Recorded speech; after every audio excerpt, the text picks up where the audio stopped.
lately I've been seeing I want to take a break from the passport thing just for a little segue. But I've been seeing a lot of content and news stories, older women regretting their choices, about like, pursuing their careers and not having children and everything, and the quality of life, and going into menopause and all this other nonsense. I've been seeing that and shit. And I recall when I was younger, I was in my mid 20s to early 30s, I would encounter a lot of these women, like career women, or women that were older and they had like a kid later in life, with some guy that wasn't in the picture. And they never explained where the guy was, like he was just a sperm donor and everything and shit. They were cool with that. Yeah, I would see a lot of women like that. And, I thought I'd make this video today because I had seen a piece on Tracee Ellis Ross. And, I just wanted to get my thoughts on that and shit for, men, young men and kings and shit. Motherfuckers in their 30s, dudes in their 40s and their 50s. I guess it applies to all of us.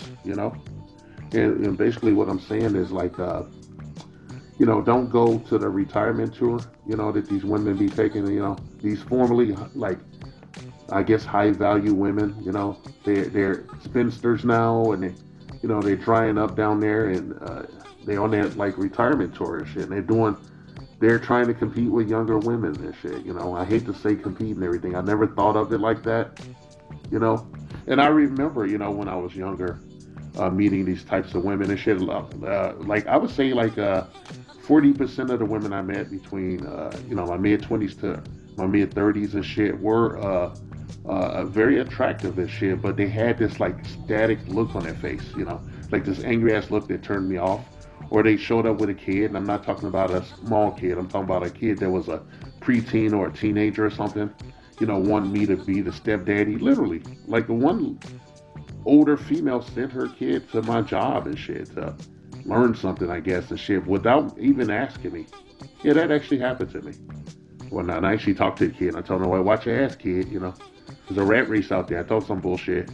Me and the kid knew it was bullshit. He didn't want nothing to do with it, but his mother was trying to make some kind of connection with me. And then it was weird, I guess I'll finish out the story. But that kid's father, that kid's unseen and untalked about father, was apparently some kind of pookie, and he was a criminal. So unknown to me, my life was in danger, and I actually got a letter from the LAPD. I got like this envelope, and it was an order of protection and whatnot. I was under order of protection. I didn't even file it. Whoever the DA or somebody filed the order of protection on my behalf, and it was like, oh, if you're in trouble, call this number and shit. That literally happened to me. Crazy story, right? So here we are. I'm looking at Tracee Ellis Ross, and I want to say I've never been a big fan of her. I know she's mixed race and everything. The other half is small hat, and I always perceive her as hating her black side. I just always perceived that. As you well know, she is the daughter of Diana Ross and shit. And it's funny. I laughed my ass off when I found out that she was the daughter of Diana Ross because, obviously she has cake. That black side came out and shit on her backside. Yeah, she's tall, slender, but she has like a prominent, a perfect looking butt. And I like tripped out when I saw it. I was like, man, how did the daughter come out like that? The mother is a hot mess. I always thought Diana Ross was very talented and an icon in the music business, but like I never thought like I wanted like have want her in the bed or nothing because she was like nasty and a hot mess, a literal hot mess from the hood. All right, she did what she had to do, and she rose to the top. She's an icon. She should be respected for her body of work and all that. Not so much her character and shit maybe. Because, some people point to the nefarious activities that she engaged in her career. I'm not here to talk about that. I'm here to talk about her daughter, Tracee Ellis Ross and whatnot. And I want to admit that when they made the Girlfriend show, I thought it was crap because I was like, why did, I know she's the star of the show, but they got other women on there that don't really, look like black women you see walking around. They all kind of petite and everything. And they don't really look like, you would have like one fat chick.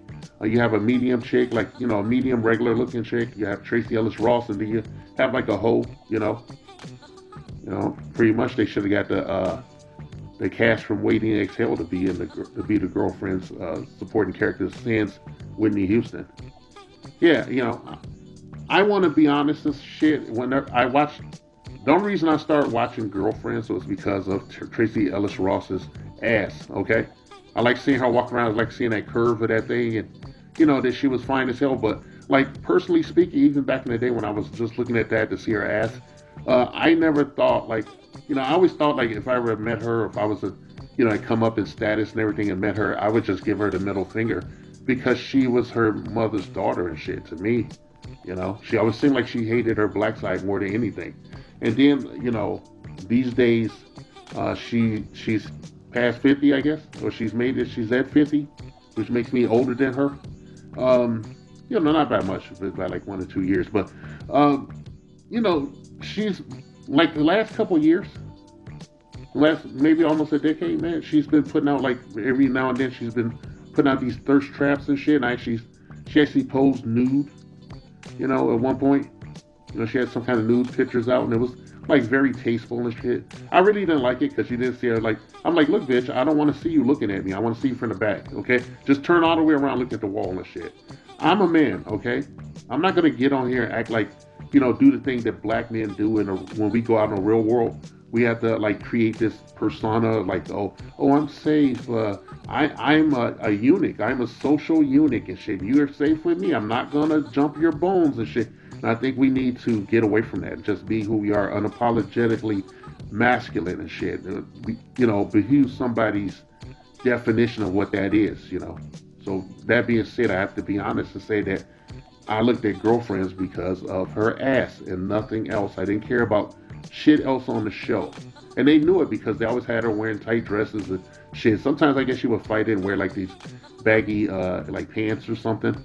So I would just turn that shit off. I'd be like, okay, I'll come back when she's wearing a skirt.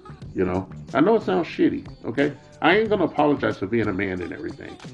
I grew up in a gynocratic system and shit that criminalized men, okay, from top to bottom, inside and out and shit. And I'm just at this point in my life, I want to, be there for other men that might be going through this and give them some advice and shit and just say that you have to be unapologetically selfish as you realize who you are, as you find out, what your life is, what it could be, as you strive to go further than before. You can't let these little mores, you can't live your life for other people and shit.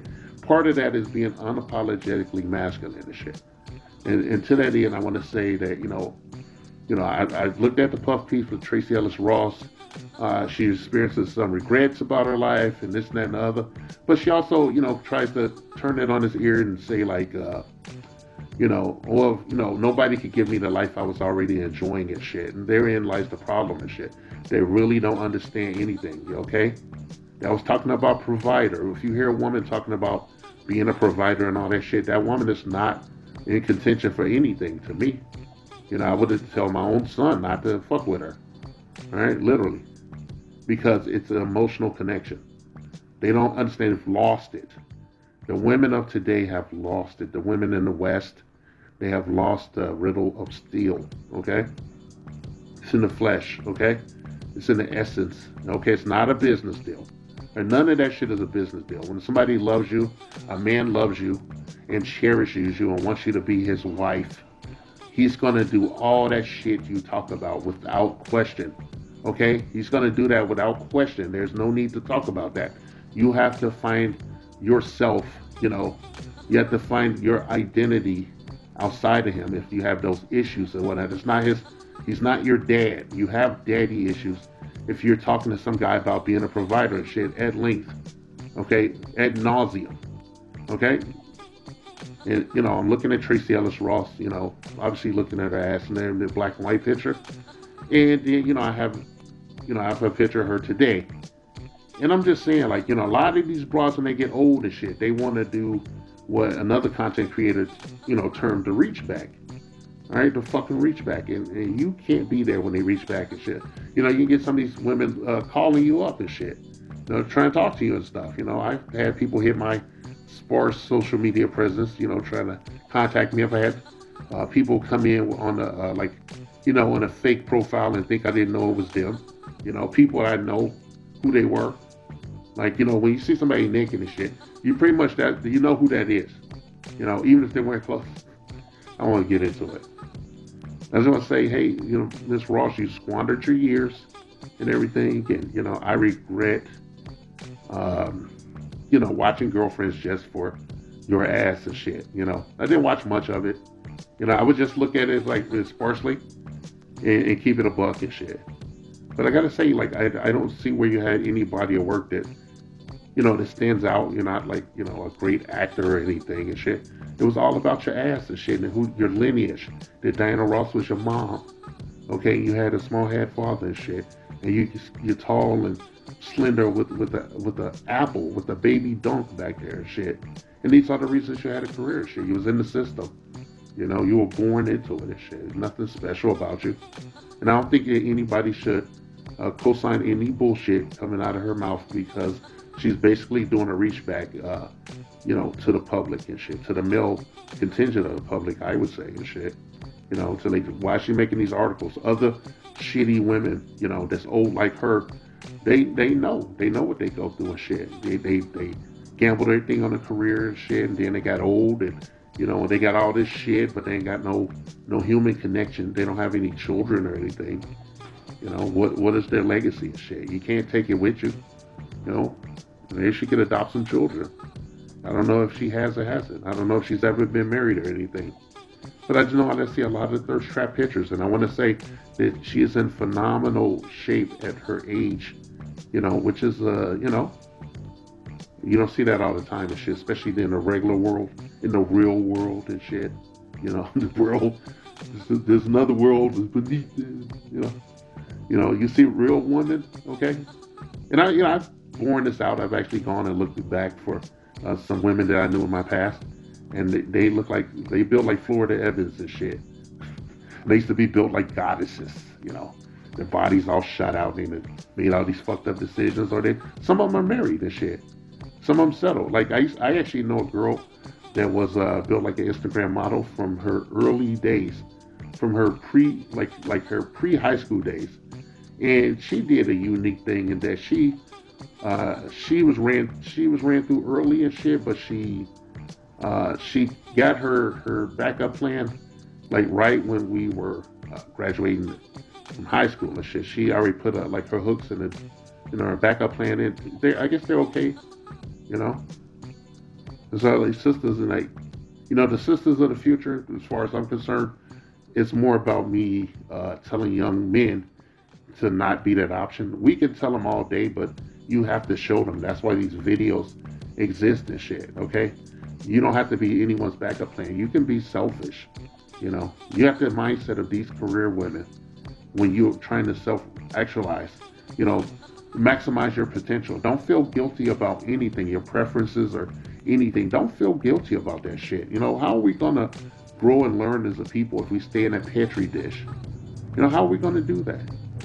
Okay, we ain't gonna do it by listening to the antagonists in it, okay? The irritants in it, okay? The right hand of white supremacy, I must say. We're not gonna learn anything from them, okay? They're gonna learn something from us and shit, that we are taking what's left of the community back and shit, and you can have all the rest. There's plenty of like fallen men and lesser men that were created and raised by these same women to keep them stocked up and shit. But their their own selfishness and their narcissism, and the sociopathic tendencies tell them to try to keep you in the porta potty and shit, okay? The porta potty is our ethnic community today. All right, if you want to save that community, you have to save yourself, black man. Hey, come back, get my truck! Come here, son, come here, give me that truck back! It's bad change. Sorry, bro, I'm all out, man. Man, I got these cheeseburgers, man. I don't want any cheeseburgers. Please, man. I suck your dick. This message has been paid for by the Dusties. Yes, the niggas you love to hate.